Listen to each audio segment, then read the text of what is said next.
Si vous tombez sur cette vidéo-là, ce n'est pas un hasard, c'est que vous cherchez à comment méditer votre Bible. Alors, sur cette page-là, vous allez trouver des playlists où je vais montrer à peu près comment méditer votre Bible. Ce n'est pas un enseignement, ce n'est pas une prédication, je suis loin de là. Au contraire, justement, vu qu'au début, je ne savais pas trop comment méditer ma Bible, je me suis dit que c'était une bonne idée de partager des tips qui m'ont aidé pour pouvoir méditer sa Bible. Et en fait, on fait ça tout en essayant de méditer du coup sur le livre Ecclésiaste. L'objectif, ce sera d'avoir plusieurs playlists, comme ça vous aurez juste à aller cliquer dans les livres qui vous intéressent. Donc là, on va être à Ecclésiaste 7. Donc si vous n'avez pas encore vu les autres vidéos, je vous invite à aller les regarder. Et si c'est déjà fait, je vous invite à donner votre avis en commentaire, comme ça vous me dites à peu près qu'est-ce que vous aimeriez améliorer pour les prochains livres? Parce que là, du coup, on va travailler par livre. Donc là, c'est le livre Ecclésiaste. Le prochain, j'essaierai de faire Jonas. Celui d'après, Esther. Pourquoi? Parce que ce sont des livres à peu près faciles à apprendre. Mais normalement, quand on débute, il faut faire Matthieu, Marc, Luc, Jean. Mais vu que c'est assez long et vraiment très longue haleine à faire pour les vidéos, donc je me dis au moins je donne des petites vidéos comme ça, et après au fur et à mesure qu'on va commencer à bien comprendre les choses, et bien là je vous partagerai de longues vidéos, surtout que j'aurai aussi à parler d'éducation financière. Donc c'est à dire qu'il y a quand même pas mal de travail de mon côté pour pouvoir vous partager les vidéos. Et aussi j'ai des problèmes de place sur mon téléphone, sur mon ordinateur, vu que je fais énormément de vidéos, du coup je n'ai plus de place. Donc j'espère que cette vidéo là sera enregistrée. Alors, je vous invite à prier avant de méditer votre Bible. Ça peut être une simple prière. Seigneur, je souhaite aller lire un passage. Donne-moi un passage, parce que le Seigneur peut vous mettre dans votre tête une idée sur un passage à méditer, et ça peut correspondre à une prière que vous avez faite. Donc vraiment priez. Prenez votre cahier et votre stylo, parce que du coup vous pouvez être guidé par le Saint-Esprit pour que vous puissiez écrire. Et prenez également le temps d'être disponible et disposé, parce qu'on peut être disponible mais pas disposé. Donc on doit être les deux. Donc priez, prenez votre crayon et votre stylo, votre stabilo, tout ce que vous voulez, mais soyez disponible, disposé. Et c'est surtout en fait demandez à Dieu de vous guider. En fait, ça, c'est normalement vous demandez lors de la prière, mais vraiment que vous soyez guidé dans votre lecture. Parce qu'en fait, si vous savez déjà sur quoi vous allez méditer, bah, c'est cool. Si vous ne savez pas, et ben en fait, vous pouvez ouvrir votre Bible comme ça, et sur le passage que vous tombez, vous méditez là-dessus.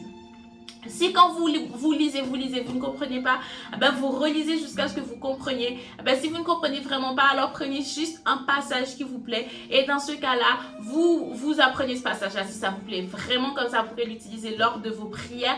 Et en fait, vous demandez à Dieu de vous guider sur ce passage que vous avez pris. Mais surtout, en fait, vous allez faire des recherches si vous ne comprenez vraiment pas. En fait, ce qui est bien avec les livres de lui, les Bibles de Louis II, c'est qu'il y a des références par rapport au passage qu'on lit. C'est-à-dire qu'on peut lire un passage et en fait ça nous envoie à un autre passage de la Bible, et du coup ça peut éclairer notre pensée dessus.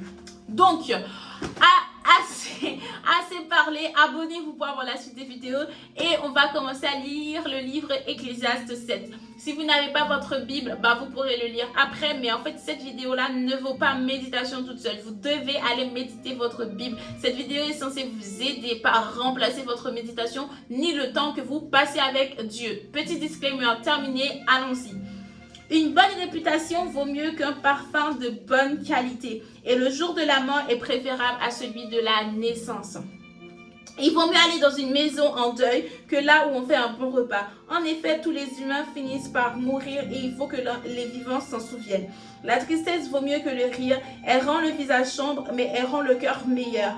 Les sages se trouvent là où les gens souffrent. Les sots sont là où les gens s'amusent. Il vaut mieux écouter les reproches d'une personne que les compliments des sots. Le rire d'un sot est comme le bruit du bois sec qui brûle sous la marmite. Il n'a aucun sens. Un sage qui a le pouvoir de dominer les autres peut devenir stupide, et les cadeaux peuvent gâter son cœur. Il vaut mieux terminer une affaire que de la commencer. Il vaut mieux être patient qu'orgueilleux. Ne te mets pas en colère trop vite. Seuls les sots se mettent en colère facilement. Ne dis pas autrefois c'était mieux. Aujourd'hui, pourquoi donc? Celui qui pose cette question n'est pas un sage. La sagesse a autant de valeur qu'un héritage, et elle profite à tout le monde. En effet, comme l'argent, elle protège du danger. Elle fait vivre plus longtemps ceux qui la possèdent. c'est pourquoi on gagne à la connaître. Et vous voyez pourquoi c'est bien. Moi, ce passage-là, je trouve que ça correspond parfaitement au fait que je souhaite faire l'éducation financière parce que c'est écrit, en effet, comme l'argent, elle protège du danger, elle fait vivre plus longtemps ceux qui la possèdent, c'est pourquoi on gagne à la connaître. Donc, l'argent et la sagesse sont très intéressants à avoir. Il ne faut pas avoir l'un ou l'autre. Les deux sont très intéressants à avoir. Regardons ce que Dieu a fait. Qui peut donc redresser ce qu'il a courbé? Quand tout va bien, sois heureux. Quand tout va mal, réfléchis. Dieu envoie le bonheur ou le malheur. C'est dans justement 1 Pierre 5, verset 8, je crois. Mais ainsi, nous ne savons jamais ce qui va arriver. Pendant ma courte vie, j'ai tout vu. Une personne qui agit bien meurt à cause de sa bonne conduite. Une personne qui agit mal continue à vivre à cause de sa méchanceté. Ben justement, pourquoi? Parce que ne sois pas trop juste et trop chaste. Pourquoi te détruire toi-même? Ne sois pas trop méchant, ne deviens pas trop stupide. Pourquoi mourir avant l'heure? Il est bon de suivre le premier conseil et de ne pas oublier le deuxième. Oui, celui qui respecte Dieu les suivra tous les deux. La sagesse rend le sage plus fort que 10 gouvernements d'une ville, du gouverneur d'une ville. Sur la terre, il y a une personne juste capable de faire le bien sans aucune faute. Donc, ça montre qu'on peut fauter, ok? Mais de toute façon, je vais revenir dessus, je finis juste de lire. De plus, ne fais pas attention à tout ce que les gens racontent. Ainsi, tu n'entendras pas ton serviteur dire du mal de toi. Logique. Tu le sais, toi aussi, tu as souvent dit du mal des autres. Aussi. Tout cela, j'en ai fait l'expérience. Je me suis dit, je vais me conduire avec sagesse. Mais je ne suis pas arrivée. Donc, il est conscient qu'il n'a pas été sage toute sa vie.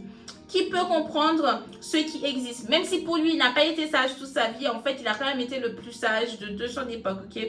Cela s'étend si loin et va si profond. Alors, j'ai étudié attentivement pour connaître et chercher ce qu'est la sagesse. J'ai voulu comprendre pourquoi les choses arrivent. J'ai appris aussi qu'être méchant ou stupide, c'est de la folie. J'ai découvert ceci. Une femme qui fait tomber les hommes à cause d'une souffrance plus amère que la mort, son amour est un piège. Et ses bras sont comme des chaînes. Celui qui plaît à Dieu lui échappe, mais le pécheur se laisse aussi prendre par elle. Le sage dit, j'ai examiné les choses l'une après l'autre afin de comprendre pourquoi elles arrivent. J'ai cherché longtemps sans rien trouver. Voici, j'ai découvert un homme sur 1000 qui est digne de ce nom. Mais parmi toutes les femmes, j'en ai pas trouvé une seule. J'ai compris seulement que Dieu nous a donné un cœur simple à nous les humains, mais nous nous compliquons tout. Alors, je sais que j'ai lu très rapidement, mais du coup, ça vous montre que quand vous méditez, en fait, vous pouvez lire un livre entier. Et pourtant, il n'y a que des petits passages qui vont retenir votre attention. Encore une fois, comme je vous l'ai dit, il y a le livre Ecclésiaste avec la Bible de Louis II. En fait, quand vous lisez, vous avez les passages qui vous sont donnés. Par exemple, s'il y a un passage qui vous frappe, eh bien, en fait, vous allez dedans et en fait, vous avez des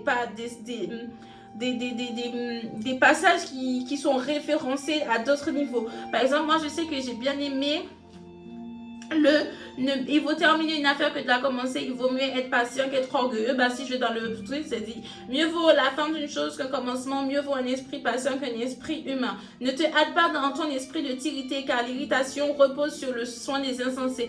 Avez-vous déjà remarqué que ce sont les gens les plus désolé du terme con, qui vraiment se mettent très rapidement sur un sujet parce qu'ils ne maîtrisent pas. Ce n'est pas de leur faute, c'est parce qu'ils ne maîtrisent pas et du coup ils pensent que c'est en réagissant comme ça que ça va en fait compenser le fait qu'ils ne maîtrisent pas un sujet. Donc la prochaine fois que vous posez une question à quelqu'un et vous voyez que la personne se met très rapidement en colère, ne vous inquiétez pas, c'est juste que la personne ne maîtrise pas son sujet et du coup essaye de vous faire culpabiliser de la question que vous posez.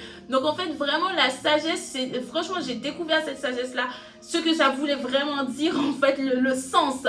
Parce que ce que ça veut dire, on connaît, mais... Attendez.